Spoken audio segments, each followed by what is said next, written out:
How's it going, everyone? My match review to Crystal Palace 0, Forest 0 at Selhurst Park. Yeah, don't really know what to feel about it, to be honest. I think it was a pretty good performance, to be honest, but obviously no goals, and that's frustrating. It's a point on the road. Our away form continues to be better than what it was, but it still needs to improve a bit, quite clearly. So looking at the team, I was pretty happy with it. A bit surprised though to see Chris Wood in there. It has been announced by Forest that Tyrell Wally is likely to miss, well, the next month, which is really frustrating to lose our main man up top. But it's a big opportunity now for the likes of Wood and Origi to step up and other forward players, but it's still a big loss. I thought actually putting Chris Wood into the team made sense. He holds up the ball well and strong and physical, good in the air. I think that's good. He's obviously not quite as physical or as direct as what Tyro is, but I think it actually kind of made sense. And I felt, he didn't have, I don't even think he had a chance to really on goal, but I felt he held the ball up well and did okay. But nothing too spectacular. Callum Hudson-Odoi and then Morgan on the right. I was a bit surprised to see Morgan out there, but obviously Hudson-Odoi is better on the left. And I think Morgan, again, much better from him. I think that time on the bench against Brentford has actually done him the world of good. Huge confidence. Hudson-Odoi kind of struggled to get into the game. Dominguez, I felt, was great again. I can't really complain. He had a good chance towards the end. Mangala had to go off injured.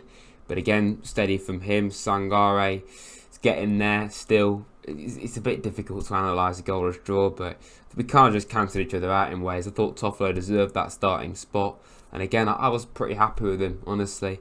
Murillo, though, top notch, absolute top notch, baller, to say the very least, in the modern way of saying stuff, a baller.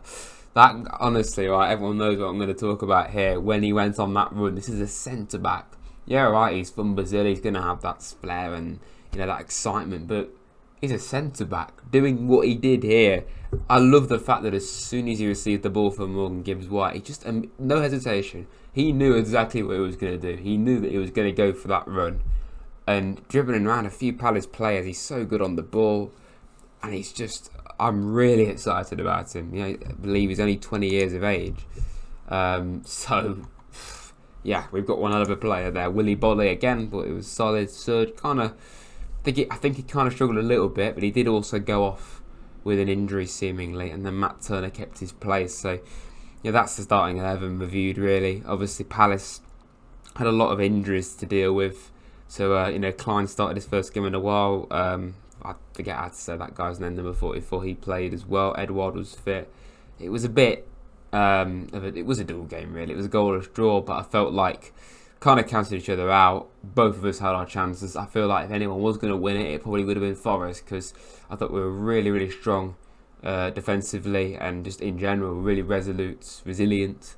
And that's something we just haven't been on the road for a long time. And it's so good that since that Liverpool game away last season, we have started to look so much better on the road. Before that, we were just a waste of time pretty much. So it is nice to see that. But ultimately, the two draws at Palace, beating Chelsea, we need to see more. And really, as solid as Palace are, it is the kind of game we should have been trying to win. We should have been winning. If we want to try and push for top 10, which is what, according to Callum Hudson-Odoi, is the aim of the team in an interview he did. And I love that ambition. You've got to be trying to beat teams like Palace, who are decent. They are a good team, but I think Palace would be the first to admit that they are the most mid-table club in the league, and you can easily beat them if you approach it in the right way. And it feels like an opportunity missed, to be honest. A good point, and honestly, I think quite a good performance, but it's just disappointing that we didn't, get that goal. So that's frustrating. Other good chances. Morgan tried to lift one over the goalkeeper. It's a good save in the end. Dominguez at the end, like I said, good opportunity from him. There's not really much else to shout about. Mateta had a good shot for Palace.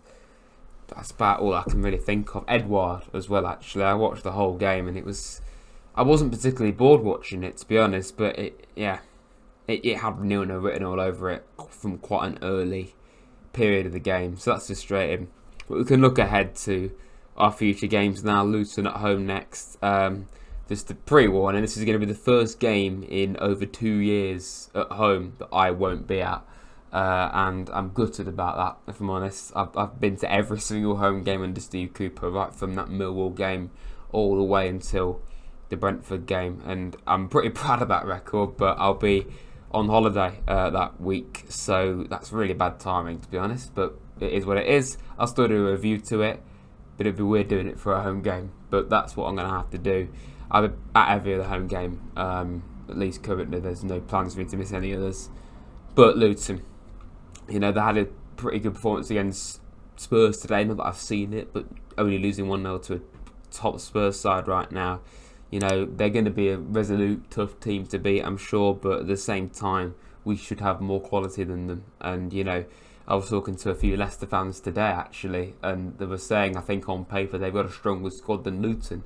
And obviously, they're in the Championship, and I think it's probably fair to say that. So Luton may be in the Prem, but they're a team that absolutely can be exploited and can lack that quality. So at home, at the City Ground, we have to be getting the job done. I'll be very disappointed if we don't, especially after drawing 3 in the last 4 games. Obviously, Liverpool after that, we've shown that we can go to these big teams and give it a go, but it's going to be tough to win there. Villa at home, tough game, real tough game, but under the lights, it's not quite that. It's going to be a 2 p.m. kickoff. Don't know what I'm talking about there, but you get the point. Big opportunity at home to get some wins. West Ham is going to be tough. They're in some good form at the moment. Brighton, I don't think that's impossible.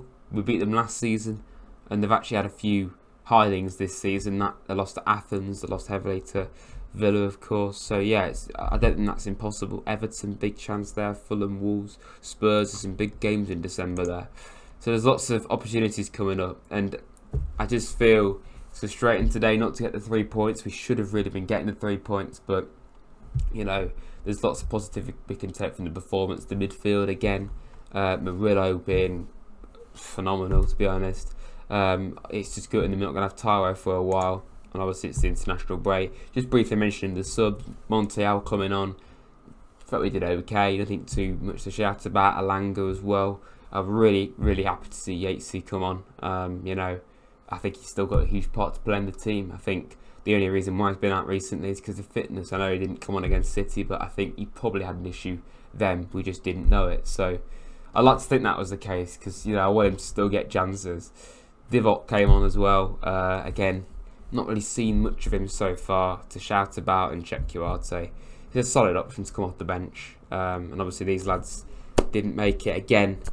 Andre Santos, I'm sure Chelsea fans are going to be fuming about that. But not really much more I can say about it, to be honest. Frustrated is the word, but also quite optimistic. Quietly optimistic, I think, is the way to assess that one. Just good that it's the international break again. It's come around so quickly, but we've got a big, big opportunity following the international break against Luton. We have to be getting 3 points. And obviously, I believe, what are we? 13th in the league. It's solid, but we want to try and do more. But if you have enjoyed this preview, everyone, please hit the like button, subscribe to Rads if you're new. Unfortunately, it wasn't the most lively game to review, so that's not ideal, but I'll still do a review no matter what the game is, So please, stay tuned to Rads, keep subscribing, it goes a long, long way. I really mean every bit of support, it goes a long way, and I really appreciate it all. There'll be content coming out of the international break as well, so stay tuned to all of that. What do you think of this game? Let me know in the comments below. Come on, you Reds.